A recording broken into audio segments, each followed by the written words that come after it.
এই টুসি, কাল দেখলাম তো শাড়িটা নিচের দিকে একটা ছিঁড়ে গেছে। এই নে, কাল থেকে পরে আসবি। দিদিমণি, তুমি তোমার প্রিয় শাড়িটা আমাকে দিয়ে দিচ্ছ কেন? তা কি করব, তুই ছেঁড়া শাড়ি পরে আসবি আর আমার বর তোকে দেখে জিভ দিয়ে জল গড়াবে? তুই এটাই চাস তো? ঠিক আছে, কাল থেকে এটাই পরে আসবো। দিদিমণি, এই নাও তোমার শাড়ি। এই শাড়ি আমি আর আজ থেকে পরবো না। কেন, কি হয়েছে রে? আমি আমার পুরনো শাড়ি পরে থাকলে দাদাবাবু এক দৃষ্টিতে আমার দিকে তাকিয়ে থাকতো, কিন্তু এই শাড়িটা পরার পর থেকে আজ 2 দিন হলো দাদাবাবু আমাকে দেখা তো দূরের কথা, আমি যে ঘরটায় থাকি সেটার থেকেও 7 ফুট দূরে থাকি।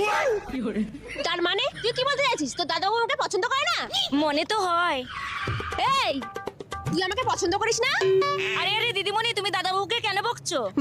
মানে তোমাদের এই শাড়িটা পরে যখন আমি বাগানে জল দিচ্ছিলাম, তখন তোমাদের ঝন্টু ড্রাইভার পেছন দিক থেকে এসে আমাকে জড়িয়ে ধরেছিল।